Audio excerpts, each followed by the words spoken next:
Cloud-first development helps your business move fast, but misconfigurations and blind spots are part of the deal. App and dev teams get the flexibility, while security teams are left with the stress of managing new risk using legacy workflows. ExtraHop Reveal X provides cloud-native network detection and response, backed by cloud-scale machine learning that helps you spot threats and unify processes across hybrid environments. Learn more at extrahop.com/Security Weekly. That's extrahop.com/Security Weekly.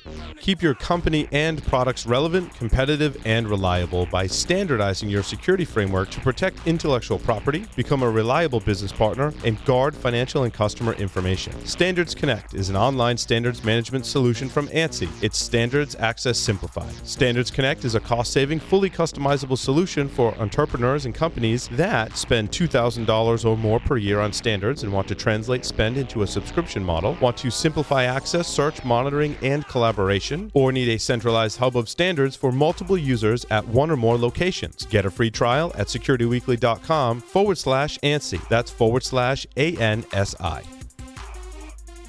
Welcome back to Business Security Weekly. I am your host, Matt Alderman, joined by Paul Asadorian and Jason Albuquerque. We have exciting news about the Security Weekly webcast program. We are now partnered with ISC Squared as an official CPE provider. If you attend any of our webcasts, you will receive 1 CPE credit per webcast. Register for one of our upcoming webcasts with Preempt, ServiceNow, or Core Security, or all of them, by going to securityweekly.com. Click the webcast drop-down from the brand new menu and select registration.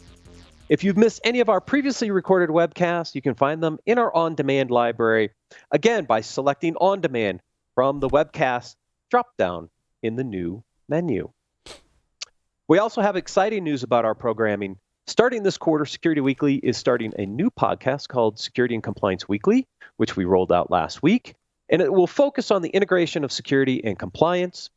We're also relaunching and restarting Tradecraft Security Weekly, where we will share the latest tips and techniques for penetration testing. Look for both of these new shows starting later in October. All right, gentlemen, let's get to some articles. We have some really good ones. Jason, you had a couple of them in here this week that were really good articles. I think the first one is the 5 Enemies of Trustworthy Leadership. Yeah. So we've talked about it on the show before, and actually in this last segment that we just did, right? How trust is a critical foundation for relationships throughout the business. And, you know, having that built trust across an organization with other business units and with your team, it really creates an environment where your team members can engage, they can innovate, right? They can be successful in achieving goals. And, you know, they just have that great environment. And I love this article because what it does is it allows for folks who are leaders to look at these 5 different aspects and kind of do a level of introspection, right? And it says, you know, it talks about paying attention to these 5 things because it could be a detractor. It could actually erode trust within your team.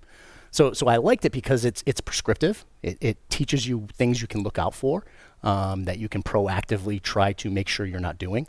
You know, and I can go through them quick. It's self-orientation, control, isolation, unreliability. Let's see, there's another one in here. Well, too. I mean, I don't think Dishonesty. Dishonesty. I don't think anyone really wants to work with a selfish, controlling, unreliable, and dishonest person. Agreed. But sometimes it's happening organically and you don't even realize it, right? So I think I'm poking fun at the article, but I think that was the point because you can do some of these things. Basically, it's subconsciously, I guess we should say, right? Right. Not unconsciously. Yeah, unconsciously. Well, depends on how much you've had to drink, I guess. But you know, the couple that I liked was self-orientation, right? It's the selfish versus the selfless. And a successful leader is going to be selfless, right? They're going to put the needs of the team before their own. But sometimes when you're in an environment, the needs of the many outweigh the needs of the few. For the few, absolutely, right? So you know, it's just consciously focusing. So if radiation is leaking, you got no. Star Trek joke. But from that perspective, it's really putting the team first, right? And sometimes when you're under pressure, you're under the gun. Sometimes you get into that self-preservation mode, right? If you have pressure from leadership, pressure from outside the organization, pressure from clients, it can become easy to put yourself first, right? So it's really having that conscious effort to say, listen, I need to be selfless. I need to put the team first. And I need to put the interest of the team first and make sure that I'm pushing that, because what you can end up doing is burning out your own team, right? And that's the last thing you want to do. And you don't want to erode trust either. Right. So that was one of the key, one of the top ones for me. The other one was control.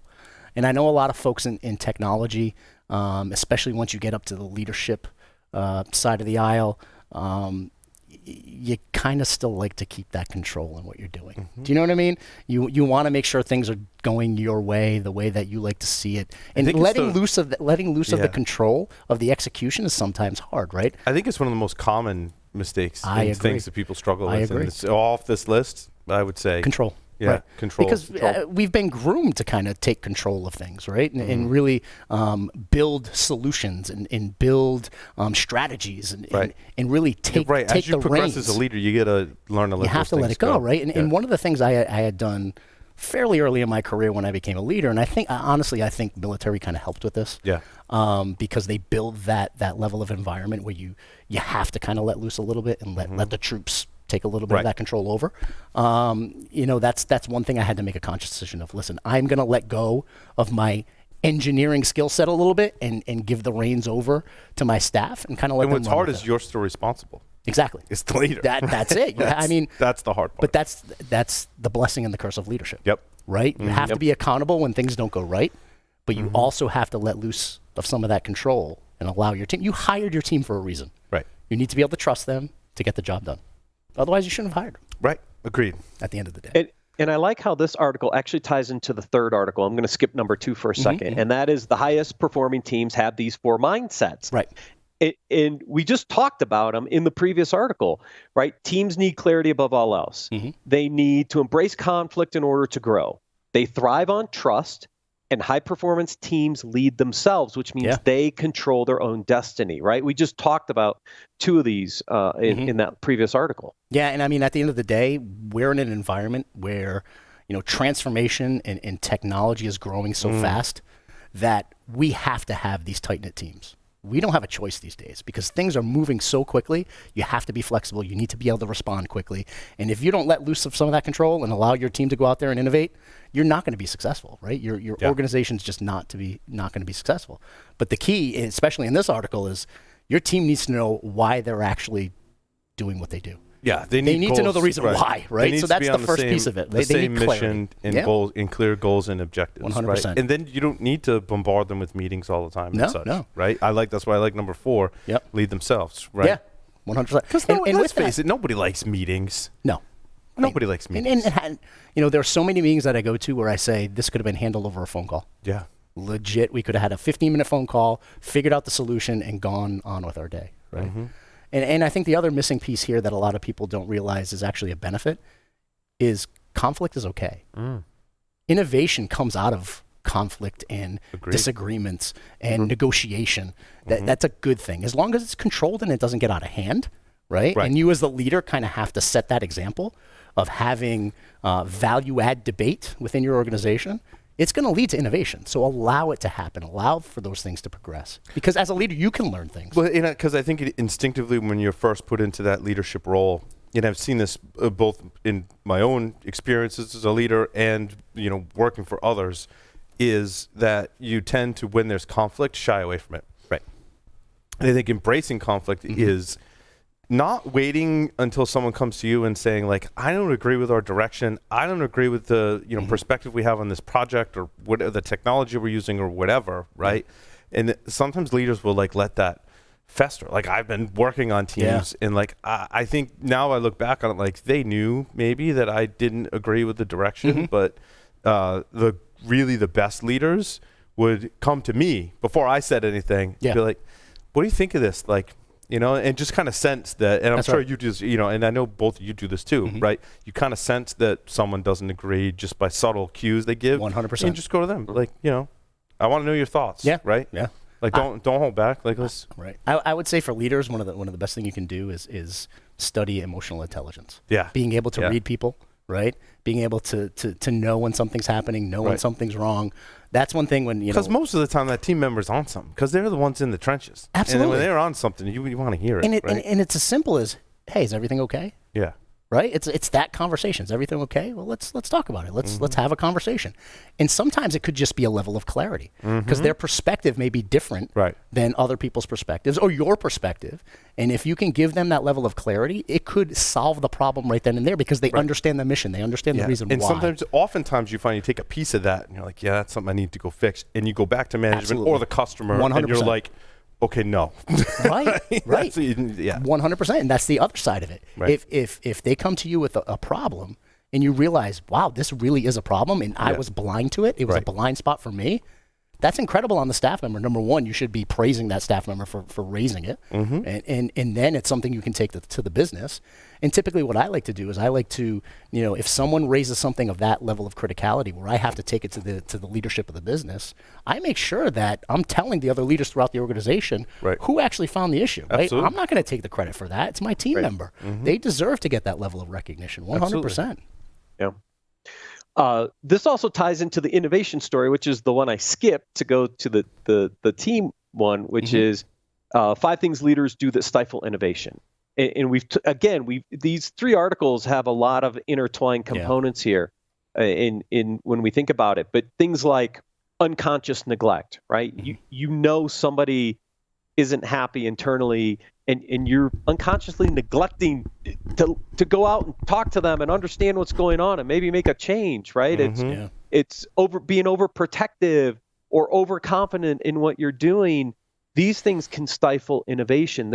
Paul, you and I, when we were at Tenable, saw aspects of this, right? We saw a little bit of this across the team, right? We were making some major changes to try to take, 2 products and bring them together, but there was a lot of concerns and in sometimes maybe a little overconfidence in how long it would take us to actually build that new thing. And these things can kill innovation because now they have dramatic ramifications now 2+ years later when you think about where that company is in their ability to innovate and stay relevant in the marketplace. These are things that can really hurt an organization. Yeah. I mean, one of the lessons learned that I took out of this is that, it had this few sentences, this paragraph that basically said, we have more data than ever.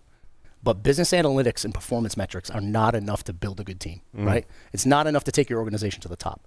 If you want to be a competitor in the market, you need to make sure you have emotionally intelligent leaders. That's that emotional intelligence, right? Because you have to be doing these certain things. They actually called, they called these things derailers, all of these different topics, right?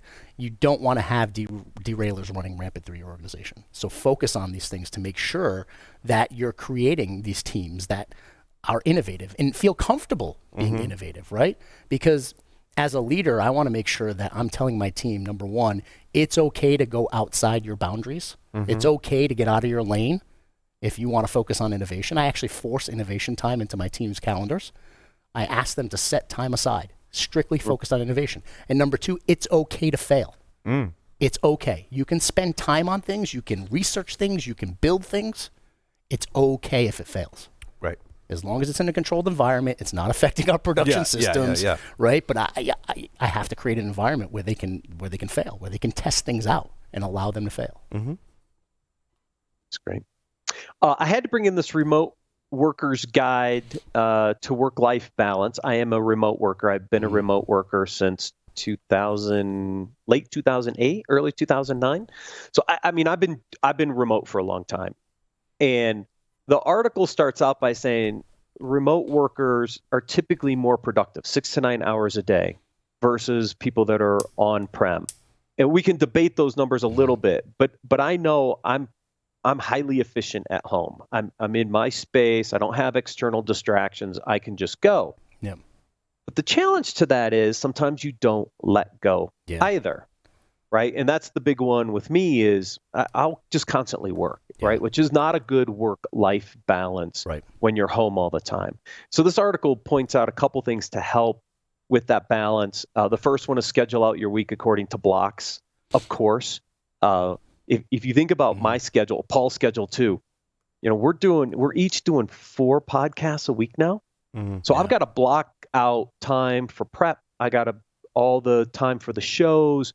And so I have to be very specific about blocking out certain functions on my calendar to stay very focused during the week because we just have a lot of things going on. So I think this is a really good tip to help people. Yeah, no, blocking out those blocks. I love this article. I mean, number one, reading the article made me realize why I actually like to go into the office, right? I do. I love FaceTime, right? I love to go in the office. And some of the things in here about the folks who aren't remote workers ring true. I actually get the opportunity, if I'm going to fill my cup of water, to have a conversation and kind of break away from the daily grind and the whirlwind. And it made me realize that if I were to ever go back to becoming a remote worker, I'd have to be uber structured with my day. I'd have to set time aside to actually break loose, right? Leave my office, go get lunch, I don't know, call a buddy, something, right? Just to kind of break loose from that whirlwind and that daily grind, because I have the personality where I would get overly consumed with work. And I don't want it to adversely affect my ability to execute, how strong I am and sharp I am, because I don't want to get burned out. And I don't want it to affect my family life, right? Because I could go sit in my dungeon for 16 hours a day if I had to, right? So, number one, I'm thankful that I do go in the office and I can get that level. It's the problem when you like your job. It is, right? Because you can can just totally consume, because I do. I love what I do. And I would get 100% consumed in it. So I would have to be meticulous with scheduling out my entire day. All right, go upstairs and see the kids, right? Have it right on my calendar. Yeah, and then it talks about only running work apps at certain times. This is the one that gets me all the time. I'm constantly on email. I get yelled at it for all the time. At a certain time, you got to stop looking at it. I need to be better at this because it's one that impacts me all the time at the dinner table. It's interesting. One thing I've done lately, more sort of conserve battery time, but I actually like it because I feel like it's less of a distraction, is I don't wake my screen up with notifications anymore. Right? It'll still ding and stuff like that. Right. But you don't have that visual cue to go look and turn your screen on. Now, that also helps battery life significantly, because that's a lot of my new smart automation stuff at home was just constantly alerting me and constantly turning on my screen and draining my battery. But by turning that off, right, it makes it easier to just ignore it, right? It doesn't come up like that ding. I'm like, whoa, what was that? Now I have to like unlock my phone, go into my notification. So I created a couple more steps for me to do that, which I think one of the bullet points in here was unplug from work for at least 5 hours per day. And my question was, does sleeping count? Right. Yeah. And I don't think sleeping was included, because if you think about that for a second, you're like, wait a minute. I sleep for 5 hours. Yeah, I sleep for like 6. But no, if you add up sleep and your disconnect time, you're like, wait, there's not enough hours in the day to get all your work done. That's right. That's funny. This last article, all I wanted to say was digital tools interrupt workers 14 times a day. I think we all know that, right? Yeah. To the point where we're turning off notifications so we stop getting distracted all the time to make sure that we're doing the things in the previous article if we're a remote worker. I actually said only 14. Yeah. I think managing your calendar and managing your notifications is not just for every worker, really. Right. Because of the way we're all digitally connected now is super important, because there are times when you do need to get certain alerts, like from a calendar, to make sure you don't miss a meeting, right? And differentiating that from the other millions of alerts that you can go do in batches that don't require your attention. And that's a constant struggle with technology and your desktops, laptops, tablets, phones, whatever it is, right? It's just a constant configuration battle as you get new devices and new software all the time, right? Yeah. It's constant between LinkedIn and Twitter and which we use a lot of here because we're getting our content out, we're growing our audiences, and we want to get that out, but there's a ton of notifications that come with that. Then you have calendar and email on top of that, and then forget about your news feeds. Oh my gosh. Yeah. I mean, right there is 6 or 7 right there, and we haven't even gotten to the rest of your software. And what I like too is when you spend time on the phone, you talk about sleeping, going to the bathroom's another one too, right? Yeah. You could make work time. I like to not be checking, and this is hard to discipline you, not be checking social media or messages, right? But actually reading articles. So I use an app I use Feedly and Flipboard, right? So rather than scrolling through Twitter, Facebook, or responding to email, read articles. And then flag them. At least make it productive screen time. I flag them for the show. Right. I had actually a dentist appointment last week, and while I was in the waiting room, I flagged like 3 or 4 articles for the show. Yeah. And so that can be really, really productive as well. Yes. This last article I had to pull in here, we talk a lot about, career pathing, and this is the big 7 areas for interview questions. And a couple of these, I'm like, okay. But if you've ever gone through the interview process, these will all sound pretty familiar. And these are the things you have to be prepared for when you walk into an interview in big tech and a lot of security companies, because you're going to see these similar questions coming through. And I always like the first one, sense of purpose, right? What's your sense of purpose as an organization? I think this is actually a hard one, not only for the interviewee, if you haven't done it for a while, but also for the interviewer. Yeah. Because deciphering that sense of purpose is very interesting when you're sitting on the other side of the table, because you're trying to understand, based on how they believe their sense of purpose is, helps you understand whether they're applying for the right role or not, whether they would be successful in the organization or not. And that puts a lot on the interviewer to also interpret that, to make sure there's a good fit in that question. Oh, absolutely. I mean, I asked a similar question in some of my interviews for folks, and sometimes the answer has nothing to do with their career or their job, right? When their sense of purpose is community, giving back, right? I mean, it tells you a lot about their personality, but it has nothing to do with their actual career, right, and what they're doing for a job. Yeah. Which is why you see the second one, which is the career pathing question about kind of where do you want to see your career going? Again, very interesting, depending on how that question gets answered, on whether they're going to fit or not fit in an organization. You can flip these questions on both sides. Yeah, I agree. I like the favorite mistake one. That's a good one. Oh, yeah, everybody gets that one. Oh, yeah. And times of change, right? Those are two common ones that you're always going to get. What's your favorite mistake, and how'd you learn from it? And then how do you deal with times of change in the organization? How did you cope and deal with that? Those are two common questions you're going to see a lot in the interview process. Yeah, one of the things I learned from this article, and I'm going to look it up and do a little bit more research on it, is the framework for interviewing called STAR. That's not something I've ever heard of, right? So it's an acronym for situation, task, action, and results. And basically the philosophy is to ask the who, what, when, where, while trying to listen for a how. So I want to do a little bit more research on that and see what that's all about. Yeah, you probably interview a lot more people, Jason, on a day-to-day basis than Paul and I do, except for Paul's got a bunch of developers to go interview.